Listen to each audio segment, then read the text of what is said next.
नमस्कार दोस्तों, एक बार फिर से स्वागत है आपका हमारे YouTube चैनल एजुकेशन पॉइंट में। दोस्तों हाजिर है नई वीडियो के साथ। आज अपन बात करेंगे रीट प्री एग्जाम की।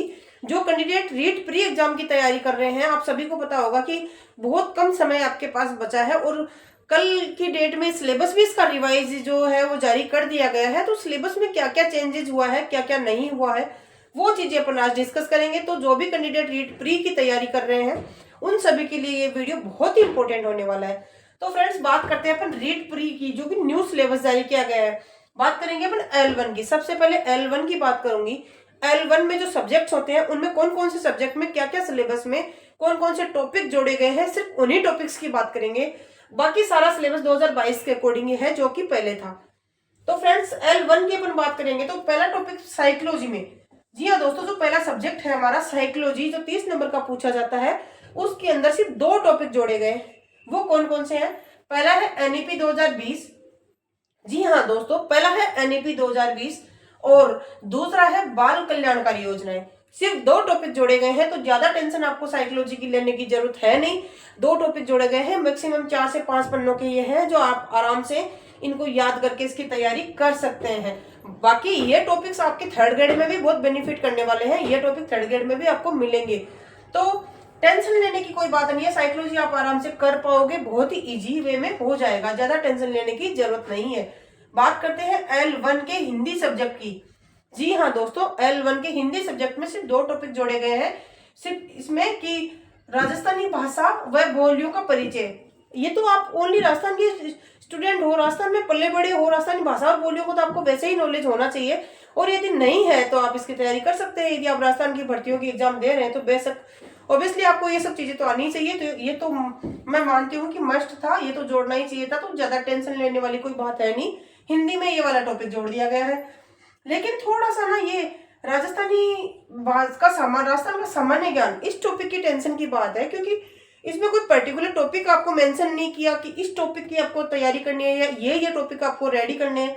आपको केवल क्या किया गया है कि इतना लिख दिया गया है कि राजस्थान का सामान्य ज्ञान इसके अंदर पूछा जाएगा। मैं ये पूछती हूँ, सामान्य ज्ञान तो बहुत लंबा चौड़ा है, आप कितना लर्न कर लोगे, कितना तैयार कर लोगे? आप आरएस की तैयारी थोड़ी ना कर रहे हो जो पूरा सिलेबस पढ़ रहे हो। यदि पर्टिकुलर सामान्य ज्ञान ही आता तब भी देखी जाती, लेकिन बहुत सारे टॉपिक्स हैं। तो ये चीज मैं मानती हूँ कि गवर्नमेंट को थोड़ा सोच समझ के डालना चाहिए था, लेकिन डाल दिया है तो कोई बात नहीं। अब जनरल जीके पूछा जाएगा तो देख लीजिए क्या पूछते हैं। ये टॉपिक भी इसके अंदर ऐड किया गया है। थोड़ा सा टेंशन देने वाला तो यही है, और बाकी ऐसा कुछ है नहीं। L1 की अपन बात हो चुकी है। अब बात करते हैं L2 की।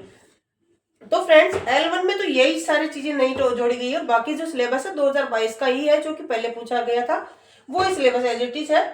बात करेंगे L2 की, तो मनोविज्ञान में तो सेम चीजें हैं, एनईपी 2020 और बाल कल्याणकारी योजनाएं। आप सभी को पता है कि L2 में 3 सब्जेक्ट तो L1 की तरह ही होते हैं, मनोविज्ञान, हिंदी और भाषा फर्स्ट और भाषा सेकंड तो आपके L1 की तरह ही होते हैं। बाकी जो 60 नंबर का जो पार्ट आता है आपके सब्जेक्ट कंसर्न का, वो अलग पूछा जाता है, बाकी तो L1 वाला ही पार्ट होता है।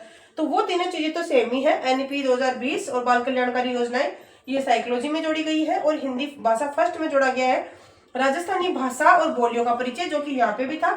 और भाषा सेकंड में जोड़ा गया है राजस्थानी साहित्य और उनके साहित्यकार।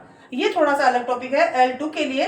राजस्थानी साहित्य और उनके साहित्यकार ये पूछ लिया गया है, जो कि भाषा सेकंड वाले हैं उनके लिए, और L2 वाले हैं उनके लिए। संस्कृत में भी ये सेम चीज जोड़ी गई है, राजस्थान का साहित्य और उनके साहित्यकार संस्कृत वालों के लिए भी पूछ लिया गया है, यानी कि ये टॉपिक इसके अंदर नया जोड़ दिया गया है। बात करते हैं अपन गणित वालों की।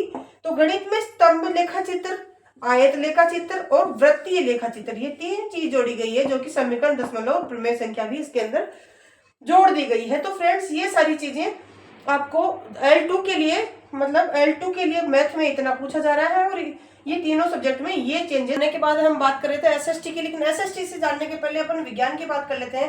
तो विज्ञान यानी मैथ और साइंस का तो साथ में ही पूछा जाता है, तो मैथ की हमारी बात हो गई ये।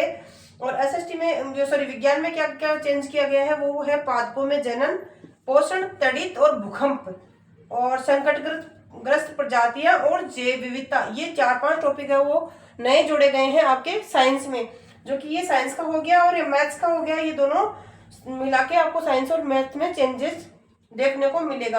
अब अपन बात करते हैं एसएसटी की, L2 की। तो एसएसटी में क्या किया गया है, मौर्य और गुप्त एम्पायर इकोनॉमी, ये नया टॉपिक जोड़ा गया है।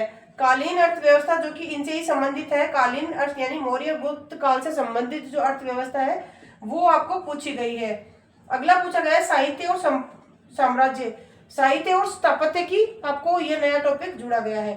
चोल साम्राज्य जुड़ा है और पृथ्वी के मुख्य जलवायु के कटिबंध और पृथ्वी के मुख्य परिमंडल, ये 4-5 टॉपिक सामाजिक में नए जोड़े गए हैं और इंग्लिश में कोई बदलाव नहीं किया गया है। इंग्लिश में एज इट इज है जैसे कि 2022 में था, तो सेम टू सेम सिलेबस 2022 वाला है और बाकी ये सारे टॉपिक्स नए जोड़े गए हैं। तो इसकी तैयारी आप बहुत अच्छे से करें और टॉपिक वाइज चीजें पढ़ने के लिए हमारे चैनल से जुड़े, नए वीडियोस देखने के लिए हमारे चैनल से जुड़े। रीड की पूरी कंप्लीट तैयारी मैं आपको मेरे चैनल पर करवाऊंगी।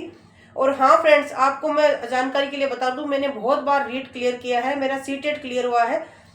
आपको मैं सारे टॉपिक एक एक बहुत एकदम ऑथेंटिक तरीके से कराऊंगी। तो चैनल को सब्सक्राइब करें, लाइक करें और शेयर करें। मिलेंगे नए वीडियो की नई जानकारी के साथ, तब तक के लिए नमस्कार, बाय बाय।